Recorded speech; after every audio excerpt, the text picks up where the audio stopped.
TVS na motor. Okay lang. Praktikal. Abot kaya. Panghanap buhay.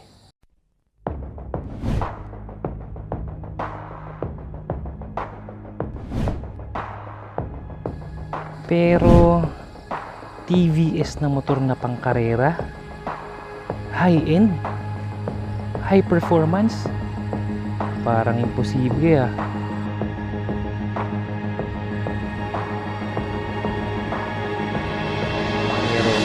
Pero imposible nga ba?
TVS's first moped was manufactured back in 1980 and they have been making motorcycles ever since.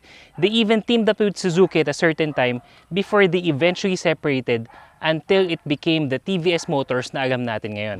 In 2016, TVS started to manufacture the BMW G310R with BMW Motorrad. And then in late 2017, TVS launched their most anticipated motorcycle, the Apache RR 310. The Apache RR 310 has not been released in the Philippines ever, kahit na na-launch na to sa ibang bansa since 2017. Well, until now. Now, let's see what this bike has to offer. Overall looks pa lang, alam mo that this bike is not built to be okay, but to stand out. In front, you have these aggressive shapes and lines with the TVS logo and a clear windshield as well. Note that it already has LED headlamps. The side mirror, although it's big for a sports bike, it doesn't get in the way of the style. This has the sports bike DNA with full fairings pero ang lakas ng dating ng framing neto na naka-exposed. Sama mo pa yung gold forks that's sticking out, giving it additional dimensions pagdating sa forma niya. Over at the side, we have minimal decals. I like the discreet touch on the Apache branding and then the red marks when it comes to the RR 310 branding. We'll talk about the shocks a little bit, but when you incorporate it sa looks, it's neatly placed, going with the white color for it to be highlighted, pero sobrang maporma talaga. We also have this huge sporty type muffler that matches the bulkiness of the bike. The seats are nicely put, hindi siya pados-dos, and the tank is protruding. Kumbaga malapad yung dating, giving it that macho look. Over at the rear, two words, sexy back. It's clean, it's sharp, looks really good. Notice the grab rail at the rear, eto.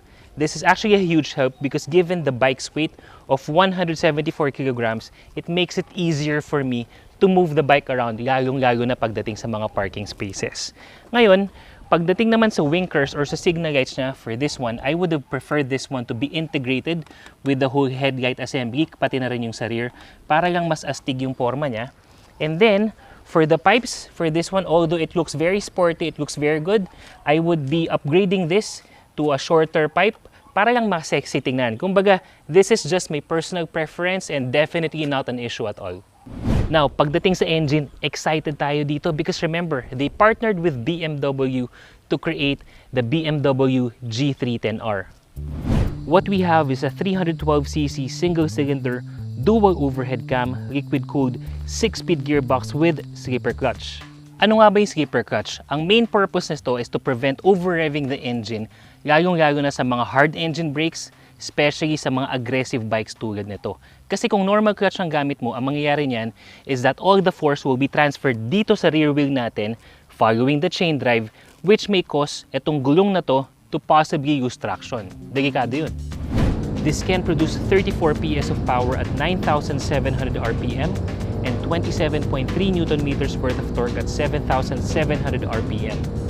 One thing that will make this bike superb is yung 4 na riding mode na meron to. We have the sport and track mode that will allow you to maximize the power of the bike. So if you really want to go for it and really show off that power, then you go for this mode. The difference is on the ABS settings, as each riding mode will have each different ABS settings. On rain mode and urban mode, the power will now be reduced by 10 PS, making it 25 BPS at 7,600 RPM, so making it a little controlled, pero syempre, mas matipid naman pagdating sa gas consumption. As for the engine performance and function, the engine is very refined and it has minimal vibration. I would say that the sweet spot for this bike is between 4th to 6th gear. That's when you would feel talaga the power and then the swabe talaga yung pagka-ride mo. And surprisingly, very minimal heat lang yung mararamdaman mo even if I'm already riding this for hours and hours, which adds convenience to the overall riding experience. Top speed for this bike reportedly is 160 kilometers per hour on track and sport mode. Pag naka-urban and rain mode ka naman, your top speed will be at 125 kilometers per hour. But personally for me, I was able to register 148 kilometers per hour pero medyo pigil pa yun. So you can see that this bike is very powerful, very aggressive. Overall, I would say I'm very impressed with the overall performance of the engine of the Apache RR 310. For the brakes, what we have in front is 300mm disc brake, and at the rear, we have 240mm disc brake. As we mentioned, it comes with different ABS settings depending on the riding mode that you're using. As for the suspension, what we have in front is upside down forks. Ito siya. So you know that this is definitely made for performance. Kasi kapag ganito ang suspension mo, this part right here are made to absorb the hard engine brakes, the aggressive cornering. Kaya nga makapal, kaya nga upside down fork siya. Now, pagdating naman sa rear, what we have is monoshock for this one. To be honest, I was expecting this bike to be stiff kasi nga sporty siya. But surprisingly, it's not. Ang ganda ng places ng suspension niya. Kahit na on daily modes or on daily riding modes natin, maganda yung binigay na performance ng suspension na to. Pagdating sa gulong, I would say right out of the gate, sulit na sulit ka na dito. What you have are Michelin Road 5 tires. These are made in Thailand. So sobrang kapit talaga, and it really adds so much pagdating sa handles niya. It just gives you that confidence that the tires will be there for you. It also has that unique lining and form that wads water better, increasing yung tire grip mo even if maulan or basa yung kalsada. Right in front, what we have is 170 by 17, and then at the rear we have 150 60 by 17. Pagdating naman sa riding position, let me show you mga brother. So for those of you who are just viewing me or viewing this video right now, I am 5'10" in height, and you can see I very much can reach the ground. Kumbaga abot na abot ko. The seat height is 810mm, but I can still comfortably sit and reach the ground. For the ground clearance, meron tong 180mm. When it comes to the riding position, first for the seats, it's flat. It's not too aggressive or slopey, so I'm not being pushed forward. And then as from what I can see, when it comes to the tank grip, sakto yung shape niya, so my thigh can easily grip on the tank for better position, more stable riding. The handlebars are clipped medyo lower, so definitely aggressive riding position, but it's not too far out to the point na sobrang nakayuko ka. So there's that sweet spot between aggressive riding mode at saka when you do urban mode or city driving na pwede ka namang medyo nakaangat, so it will not stress your back too much. For the position of the feet, makita mo medyo angled yung feet natin, not the usual standard mode. So you know that you have to put in an aggressive stance for this bike, but not to a point wherein sobrang mangangagay ka. So still, again, you can ride this bike both on the racetrack and on city driving as well. Bukod sa Michelin Road 5 tires, ABS braking system at 4 na riding mode, jam-pack talaga ng features tong motor na to. That's why it's high-tech. Let me show you why. First is we already have the ride-by-wire technology on this one. That means there are no more mechanical cables, so your throttle is more responsive because it already uses electronic system. And what's brilliant about it, and all the magic happens on this 5-inch awesome TFT display. From here, you can control most of the functions or all of the functions of the motorcycle. So as we have shown earlier, we have different riding modes which you can control in just one click.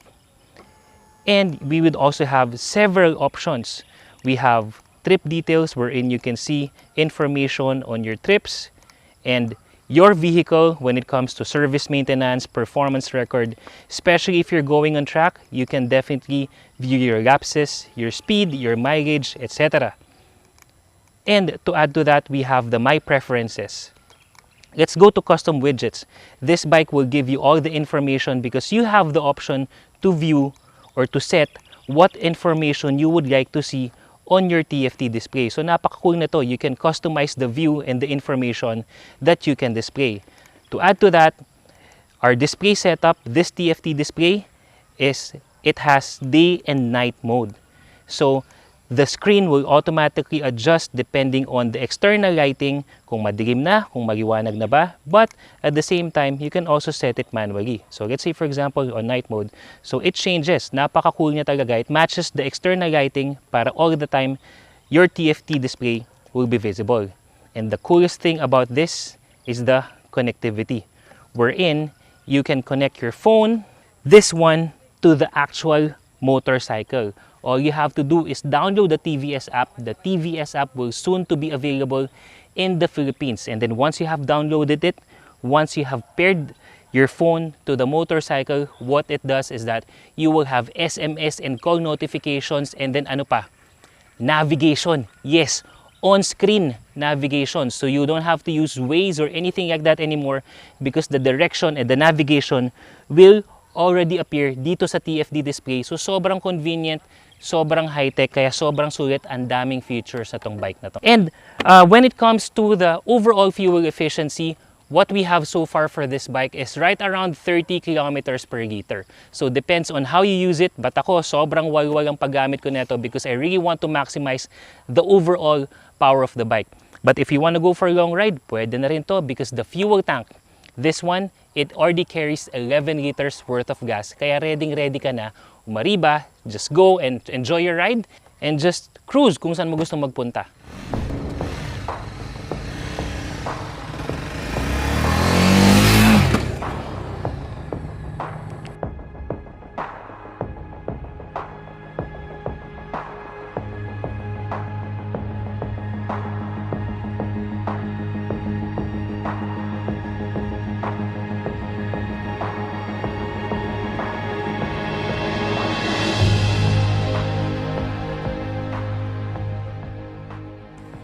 TVS na motor na high performance at high-end features, mukhang ito na nga yun.